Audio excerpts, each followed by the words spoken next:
Ladies and gentlemen, that was Brett Cushing with "Don't Worry, Be Happy." Yeah, with both whistling and snapping at the same time. Yes, yeah. Which is backed by popular demand. The fans just can't get enough of the whistling or the snapping. Yes, we can hear everybody going wild listening to that as we introduce gratitude. And really, we're not saying "don't worry, be happy." That's why we started with that. Right. Because it was a nod to the first episode, which you should go back and listen to if you haven't. See, I'm shooting on our whole audience.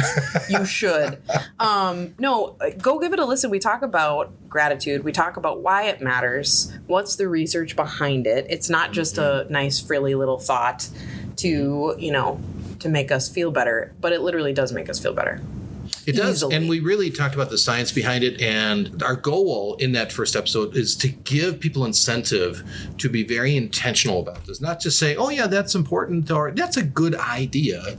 Sure. It's kind of like exercise and sleep and eating well. Yeah. I know we've talked about laughter in the past here, like that's really important too. And so there's things like laughter and gratitude that are not just bonuses and optional, they're crucial to our mental health. And so we're going to talk more about that today. Exactly. Mm-hmm. Exactly. We, I don't know. Do we need to recap anything from last episode, or? I think we can sort of pick up where we left off. We were talking about like that incentive. Yep. Talking about the neural biology in the brain and why this works so well. Yep. And to underscore that a little bit more, before we get into the how do you do this? How do you do it? Yep. The most frequent reasons people come in for therapy are what? Anxiety. Depression. Anxiety and depression. So what's cool is gratitude alleviates both depression and anxiety. Yeah, believe it or not, it does. And we could go for hours about I think there is actually a ton of research on this. Yes. But it looks like you found one which was a review of 70 studies that included responses from about 26,000 people, found an association between higher levels of gratitude and lower levels of depression. Isn't that interesting? So even just that, right? Yeah, it's almost like it's hard to be depressed when you're grateful. Isn't that interesting? Well, and when you're depressed, you do need that intentional, it's like your brain needs intentional assistance with what's good in my life. And with gratitude, you're not making up scenarios. You're actually looking at facts and reality, right? You're looking at, okay, well, there may be this, and this going on. But one for me, when I'm just like, okay, I need a dose of gratitude, I'm like, okay, I have a car that works. I have a job. I have a loving family. I have, friends that care about me. Right? So even just that, like, that's not me saying, being in Fantasyland. Like, those are actual things in my life. And I think, Krista, this highlights why we need to be intentional, because when I'm depressed, the last thing in the world I want to do is be grateful for something. Even if I'm not, when I'm depressed, or when I'm having just a rough day. Yes. I'm like, I don't want to be grateful, right? Because I'm like, my day is hard, right? And it's stick not. Stick that in your pipe and smoke it. Yeah. Exactly. It's not my first instinct.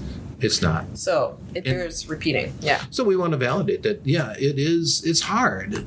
And it's also incredibly helpful. Kind of like getting up in the morning is hard. Going to the gym can be hard. Eating healthy can be hard. But gratitude does seem to reduce depressive symptoms. Like, for people with a grateful mindset actually report higher satisfaction with life, strong social relationships, more self-esteem than those who don't practice gratitude at all. Yeah, exactly. So let's talk about anxiety real quick before we get into how we go about doing this. Okay. So it does, in fact, lessen anxiety. Believe it or not, we talked a little bit about that with kind of the stress response in the body and the cortisol levels that are produced when we are stressed. But along with that comes the feeling and mood of anxiety. Anxiety, it often involves worrying, right? Negative thinking, those intrusive thoughts. Yep. Typically, it's about things that happened in the past or it's things that are going to be in the future. We talked last time about anticipatory anxiety. So anxiety is amazing because it involves time travel. It takes us into our past, or it jettisons us into the future. You know, maybe someday we'll have the technology to actually track, you know, our watches and our phones can track, you know, heart rate, our steps. Maybe someday there'll be a way to track how much time did I spend in the present moment. Oh, I'm so glad you brought that up. Right, because you were saying about time travel, like we're either focused on what's already happened or what could happen, what's about to happen, and how much time are we actually right here? Well, why is right here in the present important? Yeah. Because I can't do anything about the past, and I have no control over anything in the future. All I have control over is right now in the present. What I keep hearing you say is I always have in the present the ability to choose. Yes. Now we're back to Viktor Frankl, survivor of Nazi concentration camp. He said, you know, he wrote Man's Search for Meaning, and he said the only power that we have is to choose our own way of seeing things. Yes, and to do it in the present, like you were saying. Now, what's interesting about that is that gratitude, as we're saying, can be a coping tool for anxiety. Regularly practicing gratitude, it actually combats negative thinking patterns by keeping thoughts focused on the present. Yes. Yep. So if you find yourself focusing on negative thoughts about the past or jettisoning into the future, challenge yourself to find something you're grateful for right now, today. It will break that negative thought process that involves that time travel, keeps us rooted in the here and now. Super powerful. I have an example of how our brains will, if we're not intentional about gratitude, how our brains will like conveniently forget. So last night I was talking on the phone with my boyfriend and we were going over our day, you know, kind of what were the things that happened. And I launched into, you know, this and this happened, you know, kind of more of like stressful things, right? Yes. And then towards the end when we were getting ready to hang up, I was like, oh, I forgot to tell you, I found $50 on the ground today. Like literally a $50 bill was just on the floor. Wow. And not at work. You know, I was away from work. Well, you would have turned it in then. Right. Yes, I definitely would have. It's just like that to me is such a good example of, almost forgot to even mention it. Right. But it's like, that's a big deal. So we're going out to lunch. Something to be grateful for. Yeah, exactly. Right. Exactly. Yes. So we always have the choice to go back to the good in the day. So how do we do this? How do we make this choice? Because it sounds easy. It sounds easy. Because conceptually it is, and we've talked about already how practically it can be hard. We have to do the opposite of what everything within our mind and body is telling us to do. And so it can be hard. Like an object in motion tends to stay in motion, an object stationary tends to stay stationary. And I think it's hard when we're kind of stuck to get moving and being appreciative and having gratitude. Do you think it would help to talk about types of gratitude? Like as a way of getting to I the think so. how? Because I Let's think do that. we're kind of like, breaking down the topic. Yeah. So what are some types of gratitude? For me, I really like people. They drive me nuts, but I'm one of them. And so while I drive myself nuts, other people drive me nuts, I am so grateful for people. We talked also when people do drive us nuts or when problems are going on in our life, not to describe it and put a period there, but to put a comma and insert the word and something grateful. And so with people, we can be grateful for people, even the people that are driving us nuts, even the people that are hurting us, not to mention the people who are awesome, you know, the people that mean so much to us.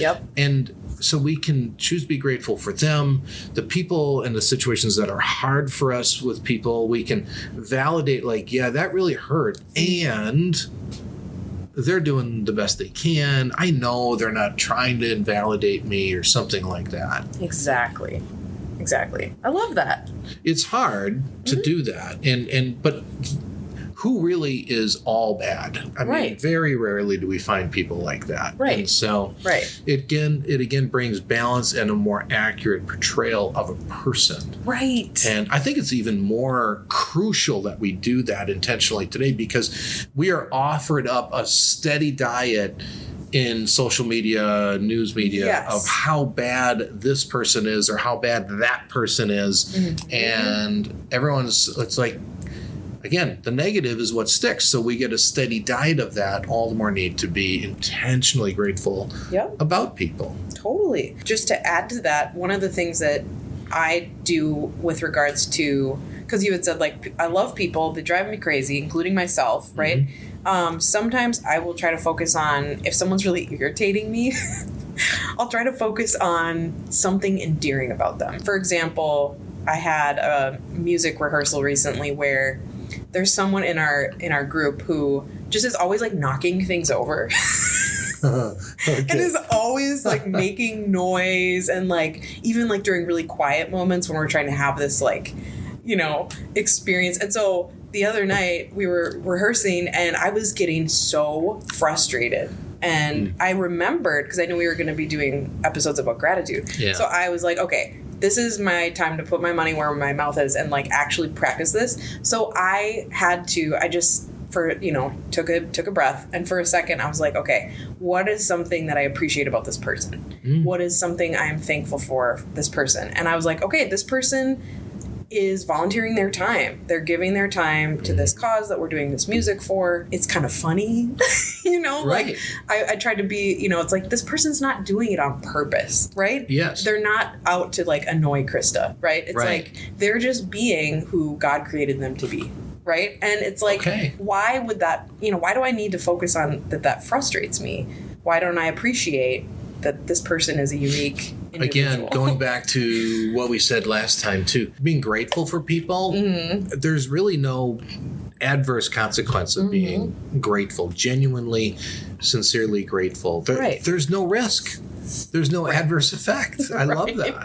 Right, exactly. So it actually helped. Okay, now what else can we be grateful for? Well, I wanted to add pets. I know that because yes. we have gratitude for things. And so I was like, well, pets aren't quite in the person category, but they're not quite in the things category. So gratitude for animals. Yes. Gratitude for, I guess it kind of counts as a thing, right?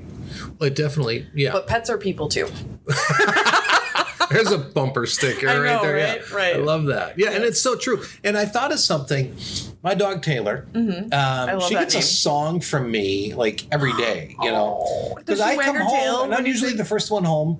Yep. And I'll walk in and she's super excited and I'll be like, there's the little girl. Hey, Taylor, she's such a good little girl. Good, let's go potty. Good little girl. And I'm singing, like praising my dog. And, I love this so much. but I wish we would greet each other that way. that's what I'm thinking. Right? Like, notice how much I will go out of my way Yeah. to tell my dog what a good girl she is. Yes. And Well, it's genuine. and I'm even- not exaggerating. I'm like singing from the heart. Well, and even just thinking about you doing that, I was like right there with you. I was like, she is a good girl, and I've never met her. She really is. I hope that one day I can meet her, but that is a great example of, I have a challenge for anyone who has a dog. Think about when the next time you're grumpy or someone's bugging you or whatever, think about your dog greeting you when you get home. Because I bet Taylor just about loses her mind when you get home. I mean, yeah, she's going nuts. Her tail's wagging. Well, probably because she finally gets to go outside. But Sure.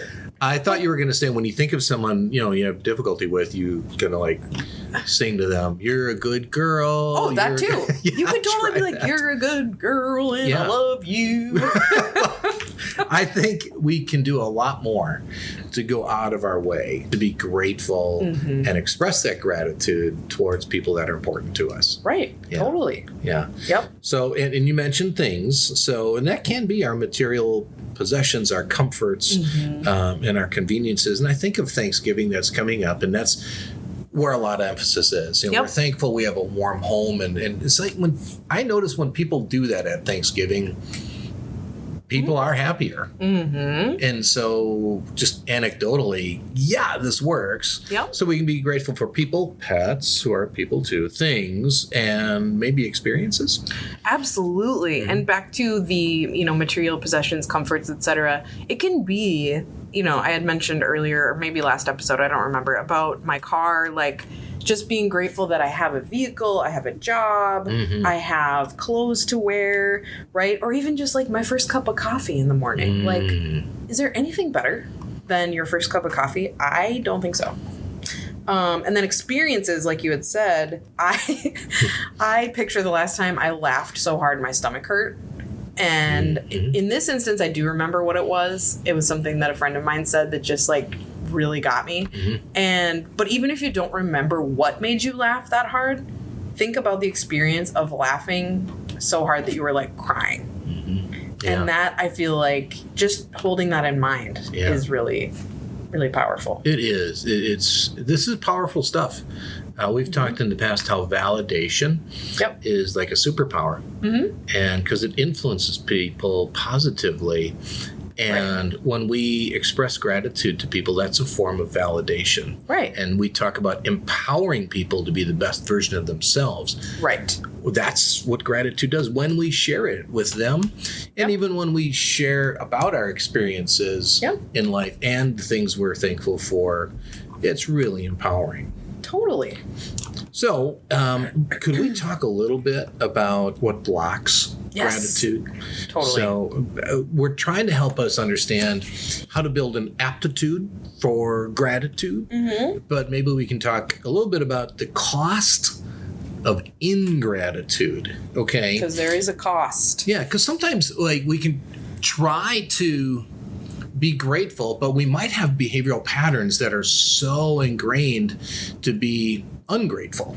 And so ungratefulness, actually, it results in others giving up being kind to them. I mean, have you ever tried to help somebody and they're just like, they complain? Right?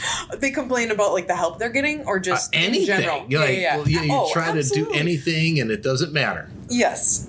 And 100%. We've all experienced that. And there's probably understandable reasons why people do that. But the fact is that other people just stop trying to help. Like, sure, this is really invalidating trying to help you. Yeah. I feel like you're rejecting me and there's nothing I can do to help you. So people actually stop trying to be positive. They not only stop trying to help you, they actually start to avoid you. And that, what does that do? That furthers people's ingratitude. Like, see, and nobody wants to help me.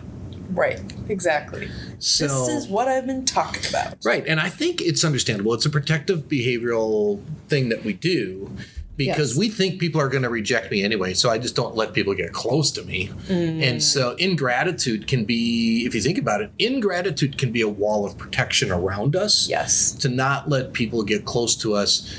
Why do I want people to get close? Because they're going to reject me anyway. Or hurt me. So I'm going to do this preemptive strike or protective wall. Exactly. Well, I think too, I don't know about you, but sometimes I assume that people know how much I appreciate them. And that's another reason why even the next point here, being too busy, right? Is like for me, it can be a combination of they know I'm grateful for them. Right, yes. And then in my busyness, I'm like, oh, I don't have time, right? I don't have time to be intentional and write this down and blah, blah, blah, right? Right. So, yeah, we don't have time just to stop even and take an inventory of the people and the things and the pets that we are grateful for. Now, this is really interesting too, that there was University of Manchester study that showed ungrateful people are more dependent and less autonomous than those who experience gratitude. And I think we just see this isolating aspect of being ungrateful, and that's just the opposite of what gratitude does. I think what also gets in the way is independence. Sure. And I can be that way. Me too. I'm like too proud. Well, independent. I mean, call it what you will. But I think sometimes it's like, no, I can do it. Like, and I'm not trying to be dismissive of people offering to help or like doing things for me. But yeah, it's just this like, no, I got it. I can do it. When it's like, no, let me let me accept this help, right? So, a little self-disclosure. I love this. So we're recording. Yeah, I know. I'm taking a deep breath here. So my wife, I love to do stuff for her. I always do it, and I get excited. I probably get dopamine rush and things. So I love to do things for her. And when she tries to do things for me, I'm like, oh, it's okay. I got it. Yep. I got it. Totally. No, it's okay. I got it. And one day she stopped me in my tracks. I'll never forget this. Okay. She said, the joy you get out of doing things for me? When you always say you got it and you never let me do things for you, you actually rob me of that same joy. And I never forgot that. So that sense of independence kind of robs her of that joy. And it also robs me of opportunity to be grateful for things she would do for me. There you go. It's a double whammy. Mm-hmm. It is. I appreciate the self-disclosure. It feels better to get that out. Good. And now it's going to be on the internet forever. Yeah, forever. And I'm grateful for that. Yeah. Okay, what else? What else do we got? Well, I think entitlement in general, I think that's kind of intuitive. When we feel entitled to things, it's hard to be grateful for things because I deserve it anyway. Right. And I don't need to be grateful when I already deserve it. Right. Yeah. And that feeds into ingratitude or being ungrateful because I'm not getting what I think I deserve. So now I'm not grateful for anything. It kind of goes all or nothing. And then I think apologies. Okay. Apologies get in the way. I don't know about you. I have to work on not apologizing for anything and everything. And sure.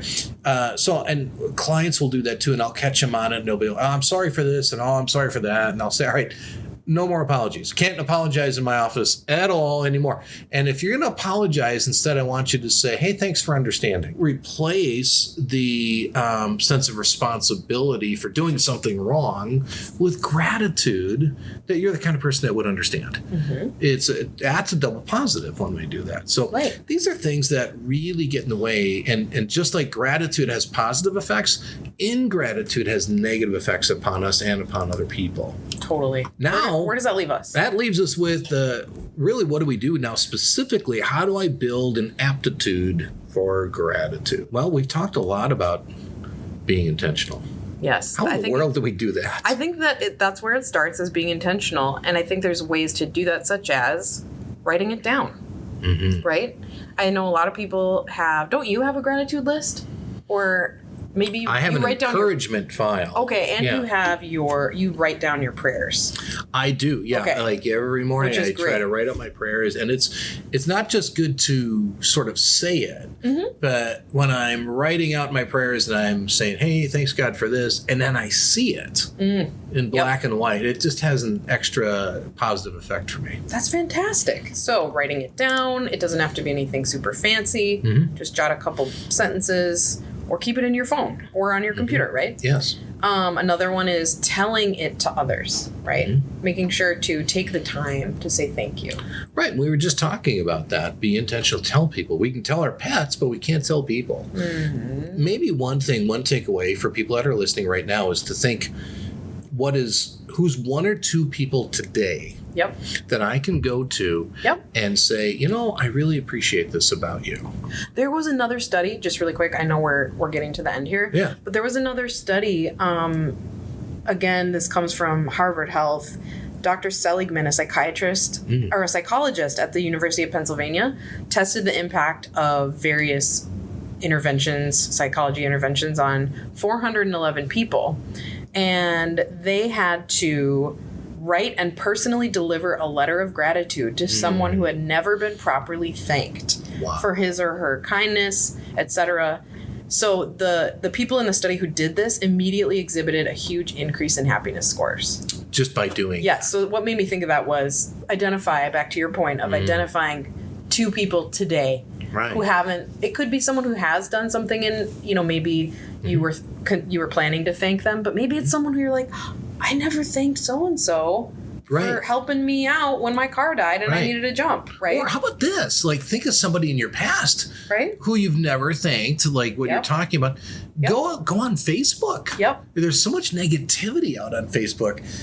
Hey, I was just remembering my 4th grade teacher. And she read the book Newt Rockney. I love that book every day. And Thank you, Miss Greighton, for, your love for us, and just getting that out. It costs nothing. The benefits are staggering. Actually, my first grade teacher, Mrs. Joss, shout out, is on Facebook. Really? And so I'm totally going to thank her. Yeah. Because I love her.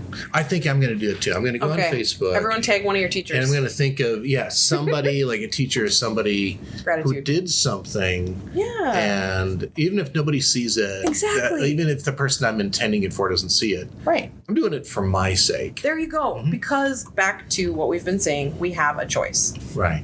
Of what we do. So second, be intentional, be mindful. Yep. So track, notice, and reward.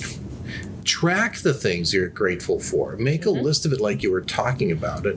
And that helps us to become just more noticeable of these things on a regular basis. I have MyFitnessPal and I put in what I eat. Yep. Why not also kind of keep track of what I'm grateful for? That's such a good idea. And there's so many ways to track things nowadays that I think that's super simple. Yeah. It takes like a minute. So we also can a couple more things. We can be resourceful, or we can be like communal about this. I want to talk about that. Be communal, and that's kind of what we're talking about. But notice when there's gossip. We've talked about this before. Yeah. If you can pivot and maybe validate like something, that's hard or that was unfair, and there's that key word. And what I've really appreciated about this person though is this, that, and the other thing. And if you can stay focused there, I've done this sometimes and noticed how the whole atmosphere has changed. Right. And I also think of church. I think of just when people are worshiping in church, there's this communal aspect where everybody is coming together and there's this shared experience. I am certain there's some oxytocin, one of those good kind of chemicals released when we do that. For sure. But that's the same when you think about that, when you go to rock concerts and things. I remember I did security for Neil Diamond, and he did a phenomenal show in Chicago. People are just dancing, in the aisles, and everyone's having a great time. When we can do this in a communal setting, it really intensifies it for us. So we talked about being vocal. Yep. The next one I would say is be categorical. What do I mean by that is be specific. Okay. When we say, hey, Krista, thanks so much for being the co-host. Aw. That's nice. That's super nice. Krista, thanks so much. You bring such positive energy here, and you always make me laugh, and you're incredibly resourceful. So thank you for what you bring. I really look forward to this. Now, I'm being categorical. I'm being really specific. And I think sometimes when it's not categorical or specific, people start to think, well, what do you want? Like, are you just buttering me up? Right. Yeah. Totally. And dare I say, some wives might even think, if their husbands do this, what do you really want? Sure. Yeah. So I think being specific helps us with that. Absolutely. So try to be really specific. What is it that you appreciate and why? And then lastly, we talk a lot about this, be dialectical. Uh-oh, what does that word mean again? Yeah, there it is. It's having a balance. So when we do complain about life, we add the comma and the word and insert something we're grateful for. Okay. This is fantastic. We talk a lot about dialectical thinking, and when we just leave it as all or nothing, like it's just bad, bad, bad, that's the ungratefulness. Yep. And we talked about the negative effects of this. Dialectical, inserting that gratitude and being like, yes, and I'm grateful. Well, we've talked a lot about what that does for us. And so we hope that you can, between these two episodes, see the incentive to be intentional, and then how do I do this? Exactly. Well, and I want to challenge everyone listening to ask yourself, what am I giving my attention to? Am I giving my attention only to the negative, only to the things that feel overwhelming? And again, there's nothing wrong with paying attention to problems in your life. It's just that we tend to spend a disproportionate amount of our time and energy on the negative. So can I choose today to look at least one good thing? So that's my challenge for all of you this Great month of gratitude. Thanks so much, everybody. We'll catch you on the next one. Thank you as always for listening, and please be sure to leave us a review. While this podcast can't be a replacement for therapy, we hope you enjoyed our discussion today and join us again next time. Nystrom & Associates is always available to those who are struggling. If you find yourself in need of support and help, please check us out at nystromcounseling.com.